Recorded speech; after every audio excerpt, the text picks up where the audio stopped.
전묘수님 오늘 가톨릭교회 교리서 함께 이어가도록 하겠습니다. 성부와 성자와 성령의 이름으로 아멘. 오늘은 이제 지금까지 성사론에 대해서 하고 있죠. 제1편은 믿을교리, 예비자교리, 제2편 성사론, 어떤 성사나 전례에 대해서 우리가 성탄 트리를 할 때 그게 생명나무인 것을 알아야 그 성탄 트리를 장식하면서도 그게 우리에게 은혜가 되는 것처럼, 또 성체도 그 상징성을 알아야, 왜 그게 밀떡이고 포도고 그 상징성을 알아야 우리에게 더 큰 은혜가 되는 것처럼 이제 세례를 받고 어떤 이 전례, 그러니까 칠성사 안에서 우리가 알아야 되는 어떤 신비적인 상징성을 배워가는 게 이제, 그래서 저는 견진교리라고 이렇게 하는 건데, 사실은 성사론인 거고, 이제 3편이 이제 윤리, 그리스도인의 삶, 4편이 이제 기도, 이렇게 가는 거죠. 그런데 이제 그 성사론에서 이제 앞에 세 개가 중요한 거, 입문성사 먼저 한 거죠. 다 중요하긴 하지만 입문성사는 바로 아기가 이제 태어나서 그 세례성사, 그 다음에 자라는 거 견진성사, 그 다음에 그 자라는데 먹는 부모님이 주시는 밥, 이게 성체성사, 세례, 견진, 성체, 이거를 그래서 무슨 성사라고 하는 거예요? 입문성사라고 하는 거죠. 그래서 이제 지금까지는 입문성사에 대해서 끝낸 거고, 요 뒤에 것들은 그 입문성사들을 좀 설명해 주는 거다, 이렇게 생각하시면 좋을 것 같아요. 그래서 이 고해성사가 이제 먼저 나오는데, 고해성사와 병자성사는 돌아가실 때만 받는 게 아니라 그것도 치유대라고 하는 성사거든요. 물론 이제 종부성사라는 다른 이름으로 이제 병자성사긴 하지만, 이제 돌아가실 때도 이렇게 노자성체 이런 걸 주면서 돌아가실 때도 힘내시라고 그렇게 성사를 주기도 하지만, 요 고해성사는 어떠한 영적인 치유, 병든 거를 치유하고, 그 다음에 이제 병자성사는 어떤 외적인 육체를 치유하는 거. 그래서 둘 다 사실 내적 외적 다 치유하는 거기는 하지만, 그래서 요런 거를 이제 치유의 성사, 그래서 이제 요 두 개를 하는 거죠. 세례, 견진, 성체, 그 다음에 고해, 그 다음에 병자성사, 이렇게 가는 거죠.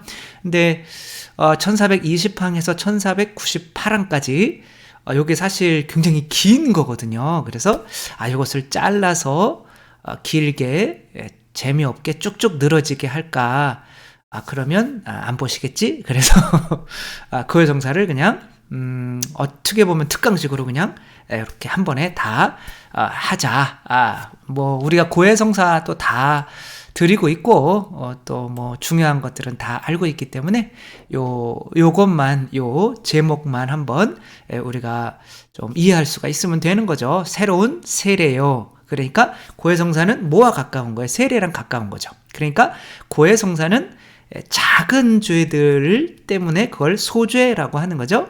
보는 게 아니라 대죄 때문에 보는 거죠. 물론 이제 한 달이나 1년에 적어도 한 번 정도는, 이제 교회법으로는 1년에 한 번 정도는 세례를, 아니구나, 고해성사를 좀 이렇게 큰 죄가 없어도 보라고는 하고 있는데, 고해성사는 일반적으로, 소죄는 미사 때 우리가 내 탓이요 하고 신부님이 사죄 하고 또 성체영하고 하면 소죄들은 이제 사해지는데, 대죄 같은 경우는 내가 알면서도 어떤 반복해서 짓는 죄들 있잖아요. 그런 것들이 이제 하느님의 어떤 자비를 조롱하는 게 돼버릴 수가 있으니까 그런 거는 이제 하느님과 단절된 거죠. 그래서 아이가 집엔 들어와, 성체는 영해. 근데 맨날 사람 미워해요. 들어와서 성체 영하고 부모님 뺨 때리고 침 뱉고, 또 들어와서 부모님 뺨 때리고 침 뱉고, 이거는 성체를 영한다고 하더라도 부모님과 관계가 잘 되는 건 아니잖아요. 그래서 그런 대죄들은 이제 지으면 나는 부모님과 관계가 단절됐다 하느님과 관계가 단절되면 이제 죽음인 거죠. 그러면 새로 태어나야 되는 거죠. 그렇죠? 다시 세례를 받아야 되는 거죠. 그래서 새로운 세례라고 보는 거고, 또 이제 세례로 새로 태어나면 하느님의 자녀가 되니까 이제 심판에서 이제 그 구원을 받게 되는 거죠. 그래서 이제 미리 받는 심판이다. 그러니까 미리 받는 심판 때 고해성사 하면 구원이 되는 거죠. 그래서 고해성사만 꾸준히 큰 죄 있을 때만 하고 있다면 그 사람 안에는 분명히 믿음이 있는 거기 때문에 구원을 확신하셔도 좋다고 저는 이렇게 생각하고 있는 거죠. 그래서 이 고해성사, 모든 성사가 마찬가지지만 바로 사제가 사제경을 해주지만 실제로는 사제가 용서해 주는 것이 아니라 실제 집전자는 그리스도, 그 등 뒤에 이제 그리스도께서 해주신다는 거 알면서 이제 고해성사의 몇 가지 중요한 점을 살펴보도록 하겠습니다. 그래서 일단은 고해성사가 왜 필요한가? 너무나 당연한 거죠. 아기가 걷다가 넘어졌어요. 넘어졌는데 그럼 다시 일어나. 그러면 이제 되지만 나는 이제 한 10번 넘어지고 이제 못 걸을 것 같아요. 이제 다시는 안 일어날래요?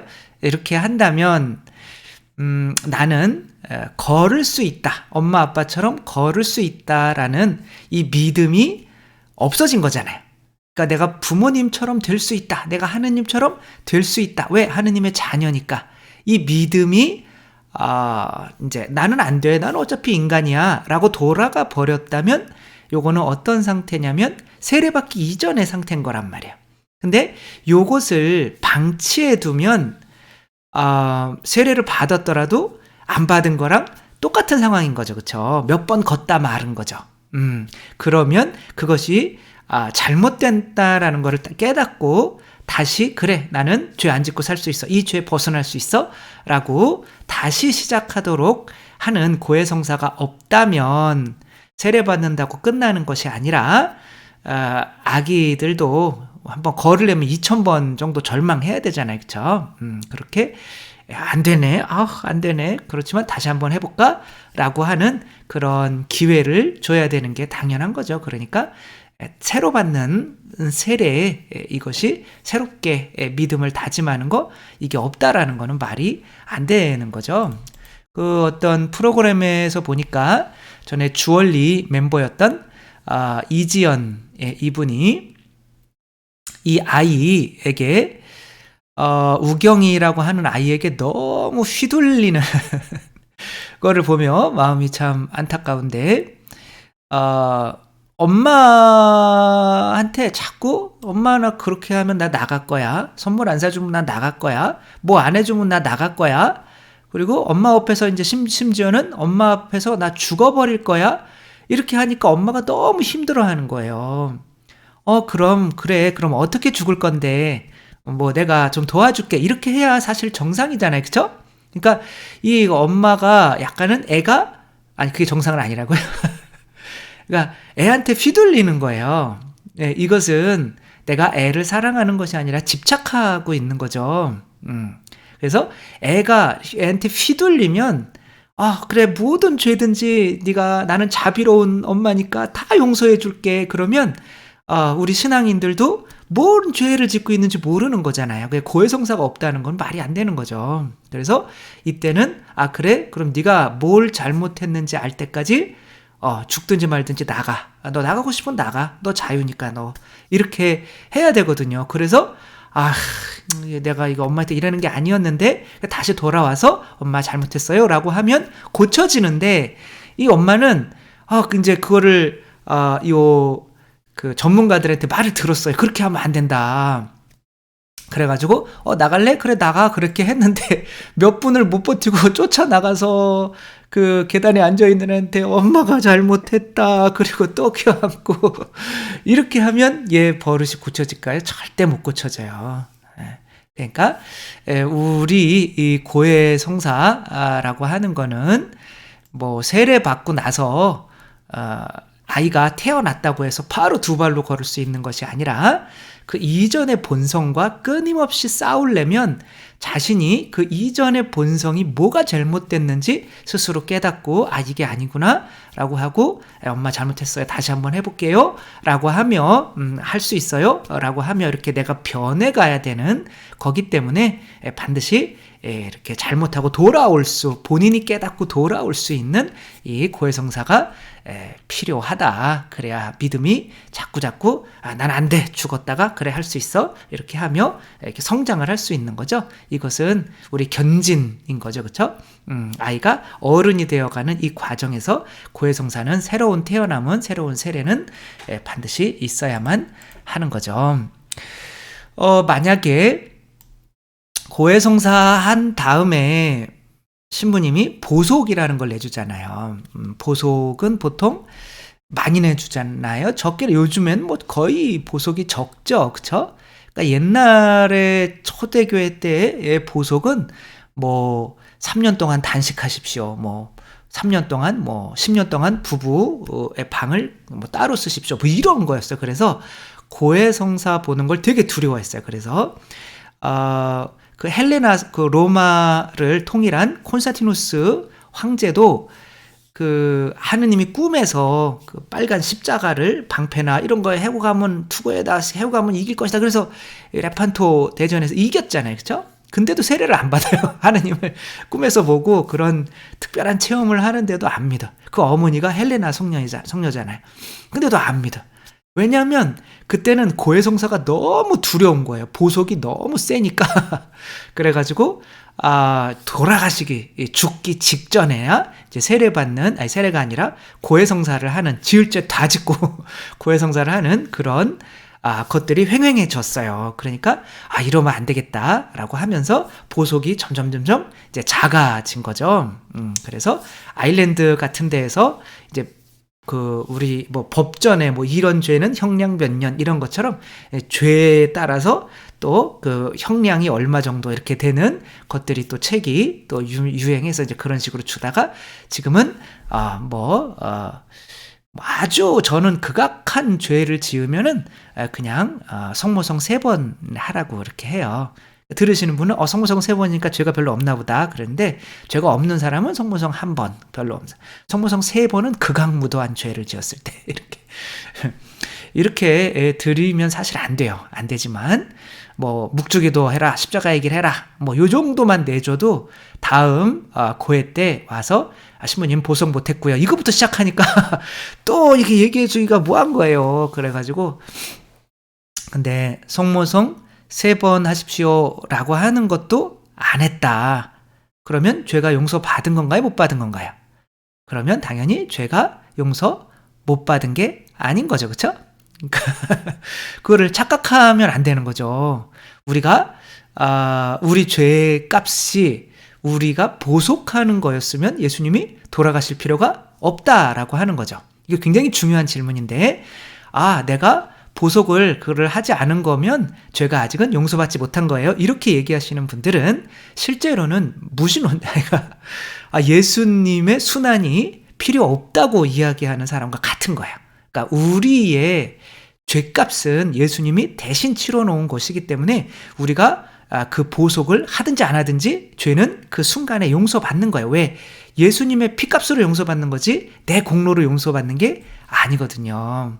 그래서 요 바리사이 율법학자들은 본인들의 행위가 좀 중요하다고 여겼어요. 그러니까 예수님이 돌아가실 이유가 없는 거죠. 자기들을 위해서. 나는 이미 내가 고생하는 거로 죄가 용서받는다고 생각을 한 거죠. 그러니까 우리를 구원하시기 위해서, 대속 제물이 되기 위해서 예수님이 오실 필요가 없는 거죠.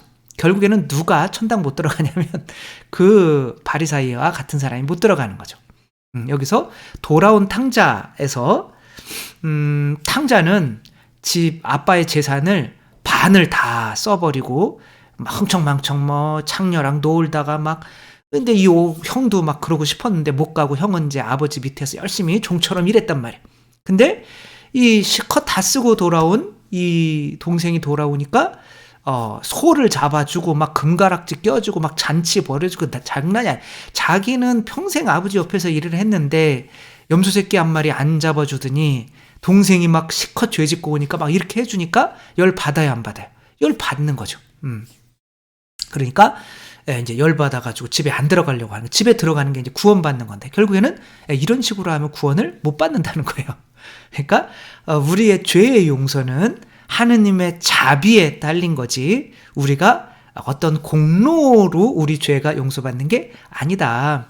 아기가 태어나서 어른이 되는 것이, 얘가 지금 열심히 노력해서 어른이 되는 거예요. 부모가 없으면 절대로 두 발로 걸을 수도 없고 말도 할 수 없고 어른이 될 수도 없잖아요, 무인도에서 살면. 그러니까 부모의 공로, 하느님 아버지의, 또 그 하느님 삼위일체의 공로로 내 죄가 용서받는 거지, 내가 무언가 해서 용서받는다고 생각하시는 분들은 혹시 요 형처럼 나는 저 아버지 집에 저렇게 자비로운 아버지는 안 돼, 싫어, 저긴 들어가기 싫어, 그럼 내가 고생한 게 뭐야, 뭐 이렇게 하는 분이 안 되기 위해서 우리들은 이거는 명확히 알아야 된다.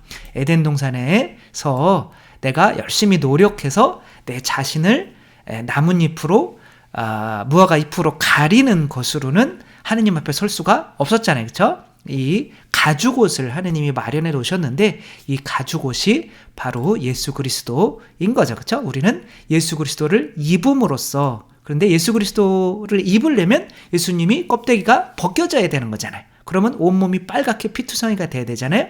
그게 이제 빨갛다라고는 에사우, 그게 이제 에사우가 빨갛다라는 뜻이에요. 그래서 에돔의 조상이 되는 거예요. 그래서 에돔이 이제 불다, 그 땅이 좀 붉거든요.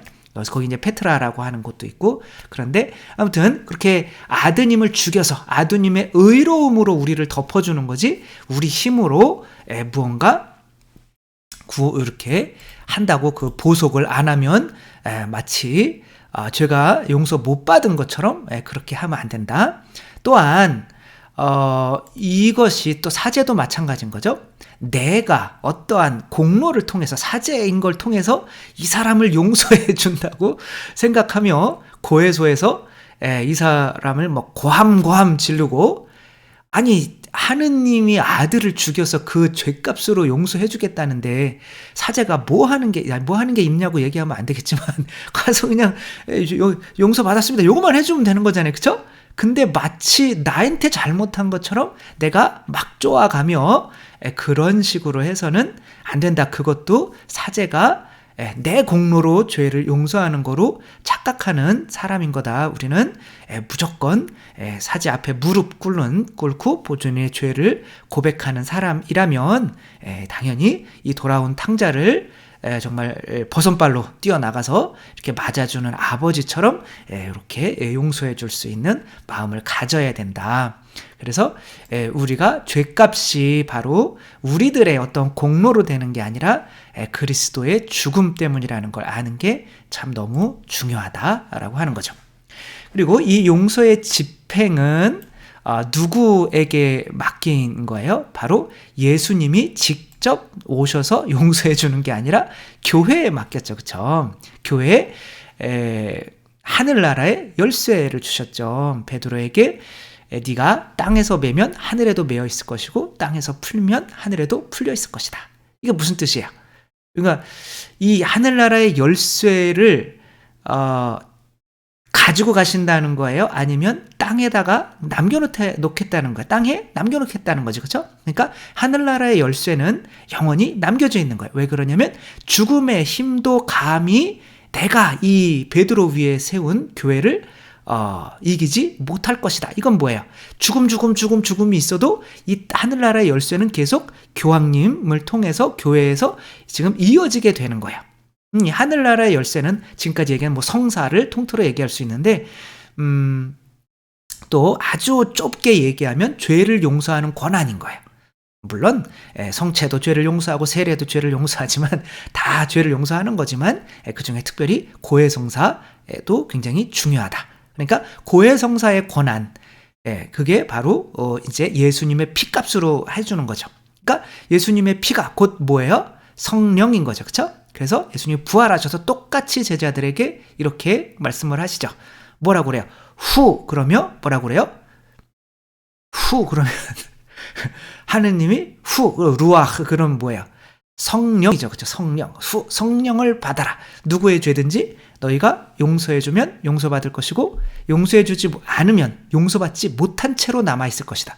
그러니까 엄청 그러니까 성령을 교회에 막 아니 왜 본인이 하느님 예수님한테 개신교처럼 가서 예수님 죄도 잘못했습니다 이렇게 하면 되는 거지. 아니 왜 교회에 굳이 이걸 맡겨가지고 용서하는 권한을 주셨냐고요. 본인이 해주시면 되는 거잖아요. 왜냐하면 그러면 안 맞는 거예요.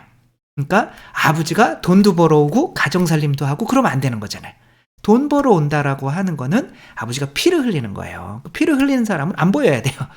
그리고 엄마가 밥을 차려주지만 실제로 이 밥상에는 뭐가 섞여 있는 거예요? 아버지의 피가 섞여 있는 거죠. 그래야 정상인 거죠.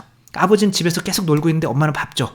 그러면 이 밥은 아버지의 피값이 아니게 되는 거란 말이에요. 그러면 이 올바로 성장하지를 못해요. 아버지의 사랑이 어머니를 통해서 밥으로 나에게 올 때에 내가 성장하게 되는 거죠. 따라서 그리스도는 이제 죽으시면 보이시면 안 돼요. 이제 아버지로서 어떻게 되는 거예요? 어머니인 교회에 당신 살과 피를 내어주시고 그 교회를 통해서 이 당신의 은총이 전달되게 해야 이게 정상인 거죠. 그렇죠? 죽은 사람이 막 심장을 먹어야 돼요. 근데 막 심장을 꺼내서 막 들고 와요. 이거 먹어. 그러면 들고 오면 막 겁나잖아. 이거 먹긴 해야 되는데 죽었는데 심장이 빠졌는데 들고 와. 그럼 좀 이상하잖아요. 그렇죠? 그래서 이렇게 예수님이 세상에 계실 때는 예수님에게 성령 모든 것을 주신 아버지께서 보이시면 안 되고 또 예수님께서도 이 교회를 만들어서 당신의 피를 맡기셨을 때 또 예수님이 보이시면 안 되는 거예요. 그런 것 때문에 예수님께서 당신의 죄를 용서하는 권한을 교회에 맡겼는데 뭐 지금도 마찬가지죠. 개신교에서 어떻게 사람이 사람의 죄를 용서했냐라고 하는데 교회에 맡겼잖아요. 성경대로라며요. 그러면 성경에 있는 대로 믿어야 될 거 아니에요. 왜 그거는 성경에 있는 대로 안 믿냐고요. 그러니까 발췌해서 믿는 거죠. 근데 아무튼 그런 일이 있을 줄 알고 예수님께서 또 이런 이제 이야기도 나오는 거죠. 이거는 병자를 그냥 치유하는 게 아니라 네 죄는 용서받았다 이렇게 얘기를 하잖아요. 그러니까 죄의 용서에 관한 이야기란 말이에요. 마태복음에서는 그러니까 이 바리사이 율법학자들이 아니 어떻게 사람이 사람의 죄를 용서하는가 이렇게 얘기하니까 예수님이 이제 째려보시진 않고 그냥 그러면 뭐가 편하냐 내가 얘 병을 고쳐주는 것도 성령의 힘으로 하는 거고 죄를 용서해주는 것도 성령의 힘으로 하는 건데 그러면은 이 사람이 병이 고쳐지는 게 상징적으로 내가 죄를 용서하는 고난도 있다는 거를 증명하는 게 될 거 아니냐. 그러면 좋아. 그럼 일어나서 가라. 그러니까 병이 고쳐지잖아요. 그렇죠? 그러니까 사람들이 병 고쳐지는 걸 보고 사람들에게 죄를 용서하는 권한을 주신 하느님을 참여하였다 이렇게 나오고 있어요. 그래서 굉장히 중요한 건데 분명히 사람에게라고 해야 되는데 사람들에게라고 복수를 쓰고 있어요. 잘 찾아보세요. 사람들에게. 그러니까 우리나라 말로 번역은 그렇게 했는지 모르겠지만 이게 이제 교회로 확장이 되는 거란 말이에요. 마테오복음은 교회의 복음서잖아요. 교회가 이제 주제란 말이에요. 그러니까 그 교회에 죄가 용서하는 권한이 주어졌다. 이제 예수님만이 아니라 사람들에게 죄를 용서하는 권한을 주신 하느님을 이제 예수님이 그 죄를 용서하는 권한을 교회에 줬다는 거죠. 따라서 예수님께서 이렇게 교회에 죄를 용서하는 권한을 맡겼는데 또 고해성사는 안 보고 여러분 얼마나 쉬워요. 똑같은 죄 짓는 사제에게 고해하는 게 낫지. 나중에 우리를 위해서 목숨을 내어주신 예수님 앞에서는 입도 뻥끗 못하고 그냥 차라리 그냥 지옥 갈래요. 안 되겠다. 저분이 해주신 사랑에 내가 안 되겠다. 그러니까 막 그런 분들 있잖아요. 얼굴에 그 김희아 씨나 막 이렇게 태어나서 어머니 저 어머니 보고 싶어요. 그런데 어머니가 어떻게 나타나요? 그 김희아 씨가 하는 그 사랑에 비해서 어머님 버렸는데 자기는 그 사랑이 안 되는데 그 나타날 수가 없는 거예요. 그래서 다 지옥 가는 거거든요. 그러니까 예수님 앞에서는 우리가 꼼짝도 못해요. 그러니까 인간에게 주신 거 아니에요. 편하게 같은 죄인끼리 죄 용서하게 해줘. 근데 사지에게까지 인간에게까지 죄를 이렇게 용서하지 못하면 그거는 희망이 없는 거죠. 더 쉬운 방법을 알려주신 건데. 근데 왜 열쇠는 교황님한테 이제 베드로에게 줬는데 사제들이 죄를 용서하냐? 그 열쇠는 열쇠들을 줬다고 나와. 이렇게 복수로 이제 우리 지금 번역을 좀 바꿔야 돼요. 하나면 안 돼요. 열쇠 꾸러미를 준 거란 말이에요. 그리고 베드로와 일치하는 사제들에게 너희가 용서하면 용서를, 이제 그 열쇠를 사용할 수 있는 권한을 이제 주교님들에게 준 거죠. 그 주교님들이 그 권한을 당신과 일치하고 있는 사제들에게 줘서 하는 거예요. 그래서 신부님이 서품을 받았다고 바로 미사나 고해성사를 할 수 있는 권한이 주어지는 게 아니에요. 그냥 사제는 신분이고 그 직무는 이제 사제이더라도 주교님이 뺏을 수가 있는 거예요. 그걸 이제 정직이라고 하는 거죠. 그렇죠? 그러니까 직무만 사제인 거는 똑같아요. 그렇지만 직무를 뺏는 거예요. 미사하지 마, 고해성사하지 마. 그 권한은 바로 교황님으로부터 오는 거고, 그렇게 교회가 일치되게 예수님께서 기가 막히게 이렇게 해놓으신 거죠. 자, 이제는 또 고회의 이제 과정을 하는데, 뭐 5가지로 나누기도 하는데, 이 교리서에서는 딱 3가지로 이렇게 간단하게 나눴죠. 그래서 통회, 그러니까 내가 잘못했구나를 깨닫는 거죠. 그렇죠? 그 다음에 고백, 신부님 앞에서 고백하는 거죠. 그 다음에 또 내가 신부님이 내준 보속을 하는 것으로 이렇게 끝나는 거죠. 먼저 통회부터 알아보도록 하겠습니다. 통회는 완전 통회와 불완전 통회로 나뉘죠. 그러니까 이제 완전한 통회라고 하는 거는 고해성사를 볼 수 없는 상황, 혹은 이제 나중에서야 이제 보려고 하는 의지를 가지고 있으면 완전한 통회를 하면 그 자리에서 죄가 용서받는다고 이렇게 얘기를 해요. 그러니까 완전 통회인 거죠. 그러니까 예수님, 이게 기회만 있으면 당연히 이 신부님한테 용서를 이제 청해서 받을 마음이 있는데 그런 기회가 안 되는 거예요. 그런 사람들은 이제 하느님께서 고해성사를 안 받더라도 그 통회만으로도 죄가 용서받는 거죠. 그다음 이제 불완전 통회는 이제 통회를 한 거기는 하지만 이제 또 죄 짓고 이제 우리가 일반적으로 하는 건 다 불완전한 통회인 거죠. 완전한 통회는 이제 그런 완전한 통회를 했다면 그 죄는 더 이상 더는 안 짓겠죠. 그러나 불완전한 통회를 하더라도 뭐 아이들이 2000번, 3000번 넘어지더라도 믿음이 있는 거니까 불완전한 통회를 하면서 뭐 1달이나 2달이나 뭐 6개월에 한 번씩 고해성사를 하는 분들은, 규칙적으로 하는 분들은 100% 구원 받으신다고 생각하셔도 돼요. 왜냐하면 그 안에 믿음이 있으니까 내가 이렇게 하는 거기 때문에 그런 거죠. 근데 이제 통회를 했다라는 증거는 뭘까요? 요게 이제 제일 중요한 건데, 베드로가 예수님을 3번 배반하고 통회를 하죠. 그렇죠? 근데 이제 그 통회를 한 다음에 만약에 유다를 만났다. 그러면 이 죽일 놈이라고 할 수 있을까요? 그럴 수가 없죠.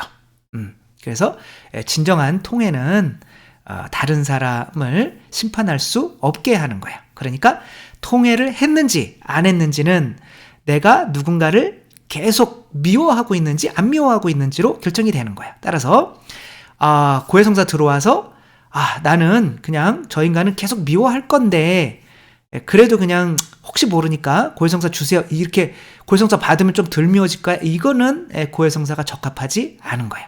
왜냐하면 통회를 안 했기 때문에. 그러니까 그래 너 나한테 많이 줬니? 난 너한테 다 줬다. 예수님이 이런 말씀만 해도 세상에서 내가 진짜 완전 엄청난 죄인이구나, 누구도 판단할 수 없는 죄인이구나가 이렇게 느껴져요. 진짜 누구도 판단이 안 돼요. 그러니까 통회라고 하는 거는 일단은 나도 죄인이라는 것을 깨닫는 거죠. 그렇게 되면 내가 죄인이기 때문에 다 50보 100보기 때문에 내가 미운 사람이 이제 심판할 수가 없는 처지구나, 그러면서 미워하지가 않게 되는 거예요. 그래서 적어도 미운 마음이 없이 고해서에 들어오셔야지, 그런 아직 미운 마음 가지고 고해성사 보고 또 미워야지 그런 식으로 들어오면 안 되신다. 통회를 한 게 아니다라고 하는 거죠. 자, 이제 고백은 어떤 고백이 있냐면 이제 개별 고백과 공동 고백이 있어요. 지금 이제 코로나 사태로 우리가 공동 고백이라고 하는 형태를 어느 정도 체험하신 분도 분명히 있을 거예요. 본당에서 신부님이 이제 그렇게 하면 그게 코로나 바이러스가 옮겨지니까 이제 신자분들이 뭐 성당에 앉아가지고 뭐 이렇게 글을 쓴다고 자기 죄를 써서 태운다거나 아니면은 이렇게 전체적으로 막 신부님 못 알아들어도 웅성웅성 하며 이밖에 알아내지 못한 죄를 다 이렇게 해가지고 그래서 신부님이 공동 이렇게 사죄경 해준 다음에 공동으로 묵주기도 뭐 5단씩 하십시오. 그러면 이제 공동 보속이 되는 거죠. 요런 것은 실제로는 아주 전쟁 상황이 아니면 하면 안 된다는 거죠. 우리는 개별 고백이 기본인 거예요. 왜 그러냐면 공동 고백이라고 하는 거는 이렇게 생각하시면 편해요. 자, 성체가 있어요. 이거를 하나하나 나누어 주면은 조금 시간이 많이 걸리고 이제 좀 안 좋을 것 같아요. 그래서 이것을 이렇게 쭉 뿌려놓고 가져가라고 하는 거예요. 자, 이 성체가 뭐예요? 예수님의 살과 피죠. 그렇죠? 그러니까 예수님을 대리해서 예수님을 드리는 거란 말이에요. 고해성사도 마찬가지인 거예요. 예수님의 피값으로 하는 거란 말이에요. 세례도 마찬가지고 모든 성사는 예수님의 피값으로 하는 거란 말이에요. 예수님의 죽음이란 말이에요. 그러니까 예수님의 한 분의 죽음은 한 명에게 이렇게 줘야지. 그렇죠? 내 생명을 하나밖에 없는데 한 명에게 줘야지. 내가 이렇게 뿌리는 거는 피자 조각처럼 나누는 거는 한 분의 완전한 생명을 주는 게 아니잖아요. 따라서 성체도 한 분 한 분 이렇게 영해주는 게 맞는 것처럼 고해성사도 한 명 한 명 해주는 게 맞다. 성공회나 이런 데서 뭐 전화 통화로도 고해를 할 수 있고 이제 그런 걸 허락을 해요. 그러나 그런 것도 사실은 안 된다. 이렇게 나와서 우리가 죄는 아담과 하와는 어떤 거로부터 시작하는 거예요? 내 자아, 뱀을 믿는 교만으로부터 시작하는 거죠. 그렇죠? 그러면 죄의 용서는 신부님 앞에 무릎 꿇고 내가 막 가리려고 했던 그 무화과 잎을 뜯어내는 것으로부터 시작해야 되는 거예요. 진실해지는 것으로부터. 그러니까 신부님이 그걸 알아듣든지 안 알아듣든지 내가 무릎 꿇고 일단은 겸손해지고 내가 가리고 있던 것을 뜯어내서 솔직하게 고백하는 것부터 죄가 용서가 되는 거죠. 그래서 일단은 통회에서 사람이 미워지는 사람이 없어야 된다. 두 번째로는 내가 개별적으로 신부님 앞에 무릎 꿇고 예수님이라고 생각하고 무릎 꿇고 그 다음에 내 죄를 정말 솔직하게 여기서 거짓말 시키면 통해가 된 게 아닌 거예요. 그렇게 고백해야 된다라고 하는 거죠. 그러면 아니 예수님이 죄값을 다 치러주셨는데 우리는 보석은 또 왜 해야 됩니까? 그러니까 예수님이 해주는 건 우리를 보석해야 되는 걸 빚졌으면 갚아야 되잖아요. 그렇죠? 그거를 대신 갚아준다라고 해서 대속이라고 하는 거예요. 그래서 대속 제물이라고 하는 건데 우리가 하는 거는 이제 보속인 거죠. 그렇죠? 그래서 보속을 내주죠. 그런데 이것은 조금 어떤 의미가 있냐면 예수님께서 어떠한 값으로 우리를 용서했는지를 우리가 조금 느껴야 죄에서 더 벗어날 수가 있다라고 하는 거죠. 안 그러면 예수님께서 매번 고해성사 하실 때마다 날 위해서 돌아가시는 거 아니에요. 근데 그것을 비웃듯이 똑같은 죄를 또 짓고 또 짓고 또 짓고 또 짓고 내가 묵주기도 한 번 하는 거로 그렇게 죄값이 용서되는 것처럼 그렇게 된단 말이에요. 그러니까 이 보속은 마치 예수님이 십자가 지고 가실 때 시몬이 예수님의 십자가를 함께 졌잖아요. 그죠? 이것은 예수님의 십자가가 아니었어요. 실제로는.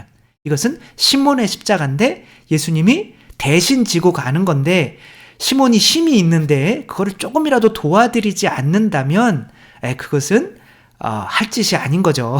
그래서 예수님의 어떤 십자가 지고 가시는 것에 나도 조금은 참여함으로써 예수님이 이만큼이나 힘드셨구나. 날 위해서 날 대신해서 이만큼이나 힘드셨구나 라는 걸 알아서 죄에서 더 빨리 벗어나게 하기 위한 거죠. 어떤 아버지가 이제 큰 재벌이었는데 암이 걸려서 이제 죽을 날이 얼마 안 남았어요. 그래가지고 아들한테 이제 돈을 좀 재산을 물려주려고 하는데 이 아들이 그 재산을 감당할 수 있는 능력이 없어요. 그래서 좀 돈의 값어치를 좀 알려주려고 너 한 달 동안 밖에 나가서 네 힘으로 돈을 벌어와라. 그리고 그걸 가져오면 네 힘으로 벌어오면 내가 내 유산을 너한테 다 주겠지만 안 그러면 다 사회에 환원할 거다. 근데 뭐 평생 뭐 이렇게 돈 벌어본 적이 없는 얘는 엄마한테 가서 엄마 돈 좀 주세요. 그래가지고 아빠한테 갖다 줬더니 아빠가 돈을 받더니 난로에 확 집어넣어. 아니 내가 돈 벌어온 건데 왜 집어 던지냐고요. 다시 벌어와. 그러는 거예요. 그래서, 또 해서 또 엄마의 돈 주세요. 그래서 또 몇 번 이렇게 하니까, 진짜 안 되겠네, 이거. 이거 아빠가 내가 이거 엄마한테 받아오는 걸 어떻게 아는 거지? 엄마 아빠가 내통했구나. 그래가지고 나가가지고 이제 공사 현장에서 정말 한 달 동안 죽어라. 처음으로 일을 해본 거죠. 너무 막 허리 막 파스 붙여가면서 한 달 동안 막 이뤄가지고 진짜 피골이 상접해가지고 아빠한테 이 돈을 갖다 줬더니 아빠가 그 돈을 받더니 또 집어넣는 거예요, 난로에. 그랬더니, 그래, 욕은 안 했겠지만, 난로에 있는 거를 막 자기 손 뒤어가면서 막 이렇게 꺼내는 거예요. 이게 어떤 돈인데. 그러니까, 그렇게 막 손이 막 뒤어가면서 이렇게 하는 거 보니까, 아버지는 원래 몰랐던 거예요. 그러니까, 이놈이 진짜 벌어왔구나. 그러면, 좋아. 그럼 너한테 내 유산을 물려주겠다. 이게 무슨 뜻이에요? 내가 받는 은총의 값이 바로 예수님의 죽음, 목숨 값인데, 내가 그것에 어느 정도 참여해보지도 않으면 그분의 죽음을 나중에 조롱하듯이 짓는 죄 또 짓고 또 짓고 또 짓고 그런 일이 벌어진단 말이야. 그렇기 때문에 나도 그분이 평생 모은 거 한 달 동안만이라도 좀 어떤 보속을 하면서 이런 내가 죄값으로 이렇게 고생하신 거구나 라는 거를 깨달을 때 죄에서 빨리 벗어나기 위해서 보속을 하는 거죠. 그래서 그 날 위해서 돌아가신 그리스도의 그 희생의 가치를 알기 위해서 우리가 보속해 하는 거지. 그런데 뭐 묵주기도 뭐 해가지고 그런 거로 어떻게 그게 되겠어요. 저는 그냥 마음 같아서는 좀 심하게 내주고 싶지만 그것도 안 하시니까. 그래서 지금 상황이 이런 상황인 거죠. 그 다음에 이제 잠벌이라는 게 있어요. 보속이 있고 잠벌을 구별을 하셔야 되는 거예요. 그러니까 보속은 우리가 이제 죄값을 이제 하느님이 해주신 예수님이 해주신 그 죄값에 나도 조금 참여하는 게 이제 보속이라고 하면 잠벌은 뭐냐면 내가 이제 암이 걸렸어. 이제 죽을 거예요. 근데 내가 암이 걸렸는데 그거를 이제 예수님이 이제 목숨값으로 수술을 해줘서 이제 살게 됐단 말이에요. 근데 그 상처는 남아야 안 남아요. 이 수술 자국은 남는 거죠. 근데 막 수술 자국이 여기저기 막 이렇게 있으면 다른 사람들은 막 이제 하늘나라에서 수영하려고 그러는데 몸이 굉장히 깨끗해. 혼자만 막 완전히 난장판이에요.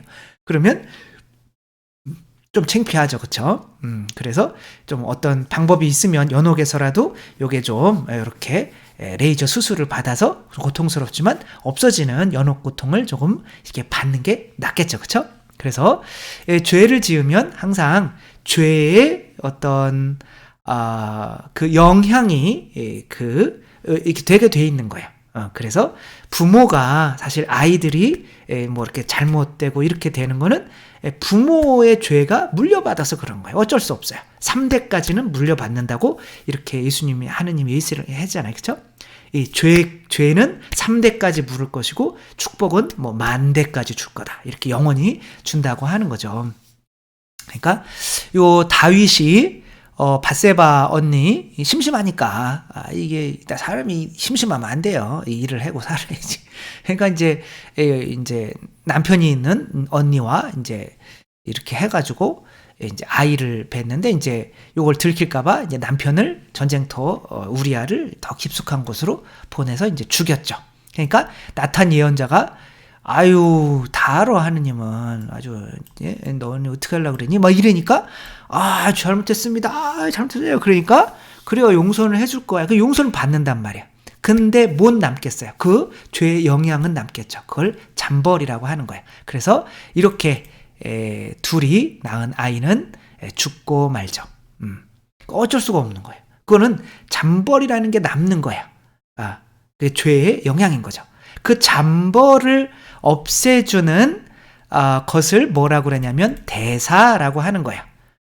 이건 이제 뭐 인둘젠사라고 하는데, 요것은 이제 그 지금까지 있는 잠벌을 다 없애주는 전대사와 조금 어느 정도 몇 년까지만 없애준다 그러는 한정돼서 없애주는 한대사가 있는 거예요. 그래서 요 대사를 잘못 이해해서 요것을 이제 우리가 죄를 범한 다음에, 그리고 연옥 영혼을 위해서 이제 이 대사, 전대사를 교회에서 베풀면서 이제 그 바티칸 성당도 지어야 되잖아요. 그러니까 그 전대사를 베풀며 그거에 대한 이제 어떤 봉헌금을 받은 거죠. 그것이 이제 개신교가 만들어낸 이름이에요. 이것은 이제 면죄부라고. 그러니까 죄를 이제 사해주는 거다. 그러니까 지금 얘기한 거랑 다르죠, 그렇죠? 죄를 통해서 우리의 잠벌을 없애주는 그 그리스도의 어떤 그런 공로를 통해서 잠벌까지도 없애주는 권한을 교회에 주셨단 말이에요.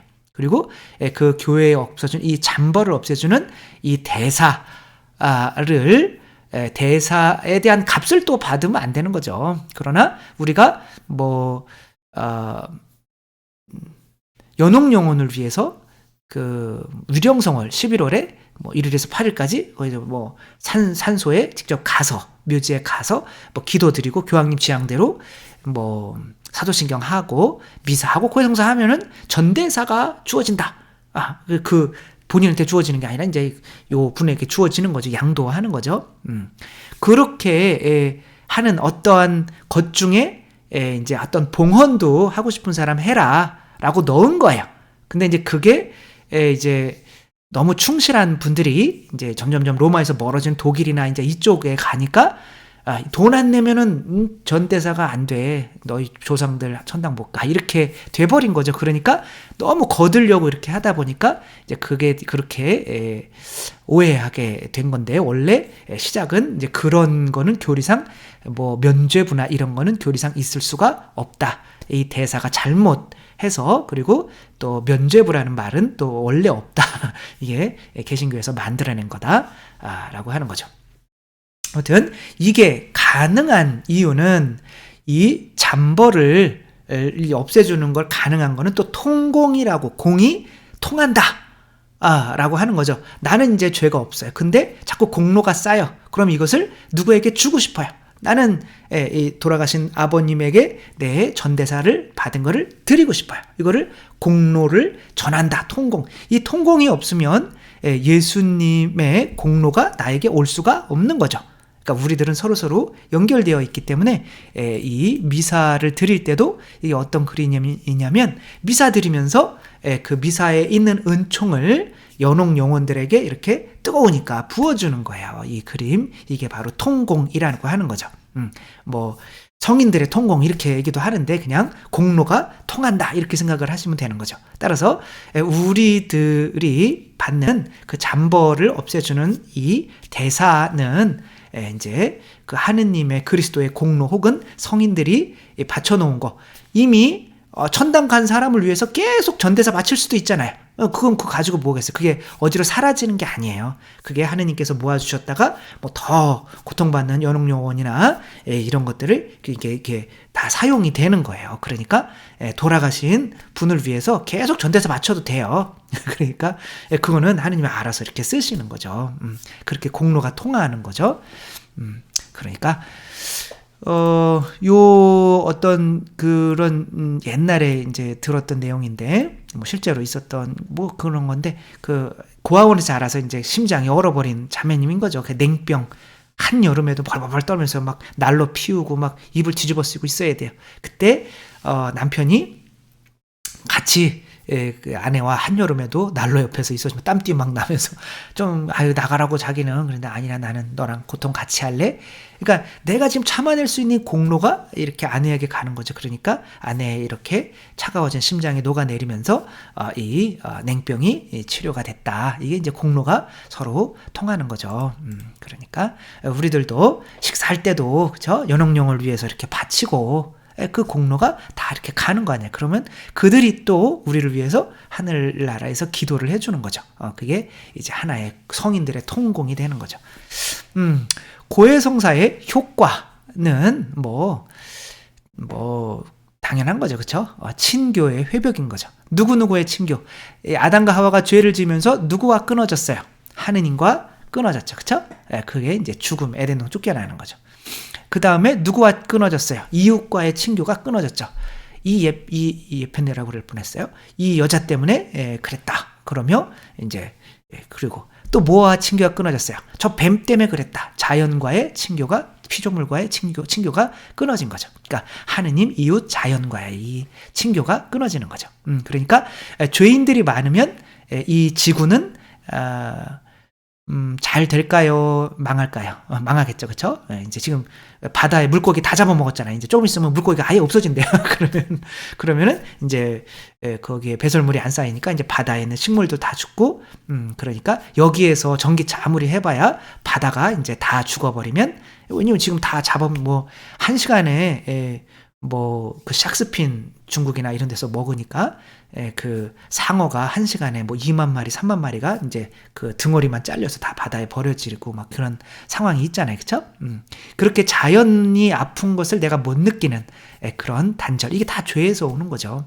그 다음에 다른 사람을 막 심판하면서도 그렇게 다른 사람, 지금 푸틴, 정상이 아니잖아요. 그쵸? 남 괴롭히는 걸 좋아하는 것도 아닌데, 이제 그런 게 이제 죄가 있다는 거죠. 자기 백성이나 남의 나나 사람들이나 이렇게 죽이고 괴롭히면서, 그렇게 다 죄 때문에 그러는 거죠. 그렇게 이제 하느님과의 단절. 그럼 어디로 가는 거예요? 회개 안 하면 지옥으로 가는 거죠. 이제 그게 회복되는 거죠. 그게. 그래서 내가 이제 하느님으로부터 이제 그리스도의 이제 옷을 입으면 내가 굳이 이 사람을 심판할 필요가 없잖아요. 그러니까 베드로처럼 가룟유다가 와도 나는 3번 배반했어. 너는 1번 배반할 때. 그러니까 별거 아니요. 그러면서 이렇게 이제 서로 친교가 이루어지고, 야, 정말 하느님이 주신 이 은총 가운데 또 이 자연도 은총이잖아요. 그쵸? 이런 거 함부로 우리가 훼손하면 안 되겠다. 그래서 자연과도 이제 회복이 되는 거죠. 그렇게 친교의 회복이 일어나는 거죠. 그렇게 일어나면 뭐가 되는 거예요? 이건 토마스잖아요. 그쵸? 여기 찔러봐라. 그 토마스. 그러니까 이제 교회 안에서의 뭐가 다시 회복되는 거예요. 다시 교회 안에서의 친교가 회복이 되는 거죠. 그래서 세례의 고해성사를 받고 이제 교회 내에서의 친교가 다시 일어나지 않는다면 그 형제들 간의 친교가 안 일어나는 거잖아요. 그쵸? 나는 또 그냥 미사만 이렇게 할래. 지금은 굉장히 공동체의 교회의 중요성이 사라져 버렸는데, 하느님 아버지, 이게 하느님과 땅의 친교, 또 이웃과의 친교 이렇게 되는 거잖아요. 이 친교가 안 일어나면 이제 그리스도교 신자가 아니다. 그 친교를 목적으로 성사도 받는 거고 성체 성사도 하는 거다. 성체 성사는 하면서 밥은 먹으면서 가족과의 친교는 안 해요. 밥 먹을 때마다 빨리 돈 주세요. 돈 안 주면 나 집에 안 들어와요. 이렇게 하니까 돈은 주는데 그 돈 받으러 오는 그거는 진짜 가족이라고 할 수가 없는 거죠. 그 형제들 간의 친교가 반드시 이루어져야 된다. 그리고 이웃과의 친교도 이루어져야 되는데 너는 소중한 존재야 라고 하며 이렇게 선교도 할 수가 있어야 되는 거죠. 그래서 이제 마지막으로 교회 고해성사는 그래서 미리 받는 심판이다. 아까 제목에 있었죠. 그쵸? 그러니까 이렇게 되니까 다시 친교가 회복된 거잖아요. 그러니까 심판을 이제는 이기고 구원된 상태로 돌아오는 거기 때문에 이제 미리 받는 심판인 거죠. 심판은 양과 염소를 나누는 거죠. 그리고 양과 염소는 태어날 때부터 양과 염소로 나뉘어지는 거죠. 그리고 내가 양이고 염소인지는 바로 믿음인 거죠. 나는 그리스도입니다. 이제 다시 그리스도로 살아가게 되는 거예요. 그리고 그리스도처럼 죄 안 짓고 살 수 있어 라는 믿음이 회복된 거죠. 이 아기는 나는 두 발로 걸을 수 있어. 나는 인간이야. 근데 네 발로 걸으면서 나는 인간이야. 그러니까 늑대한테 키워주면 나는 늑대야. 이런 믿음 가지니까 절대로 두 발로 걸으려고 하지는 않죠. 그렇죠? 그러니까 이 본성은 믿음에 의해 결정이 되는데 내가 그리스도라는 이제 믿음이 회복되어서 이제는 죄 안 지을 수 있어 라고 하는 새로운 이제 구원 심판을 이기는 사람으로 새로 태어나서 고해소에서 나오게 되는 거죠. 그렇게 이제 또 새롭게 태어나는 거죠. 그래서 새로운 세례요 미리 받는 심판인 이 고해성사 아기가 두 발로 막 뛰지는 못해도 저렇게 두 발로 다시 일어서려고 하는 노력만 하고 있다면 그 안에는 나는 인간이야 라는 믿음이 있기 때문에 겉모습은 염소처럼 보일지라도 양으로 심판받는다. 겉모습은 양일지라도 나는 인간이야 라고 하면 위선적으로 신앙생활을 하는 사람이기 때문에 뭐 사람 흉내내는 원숭이가 구원받을 수는 없잖아요. 그런 것처럼 그런 사람은 구원을 못 받는다. 그래서 우리가 새로운 믿음을 회복하는 새로운 세례인 이 고해성사 꾸준히 이렇게 특별히 뭐 지금은 뭐 부활과 성탄 때, 판공 때 이렇게 나누어져 있죠. 거의 우리나라만 있는 것 같아요. 아주 좋은 전통인 것 같아요. 그래서 요 전통대로 우리가 1년에 적어도 2번 정도는, 교리서는 1번이지만 2번 정도는 큰 죄가 없더라도 이렇게 고해성사를 이렇게 할 수 있는, 그래서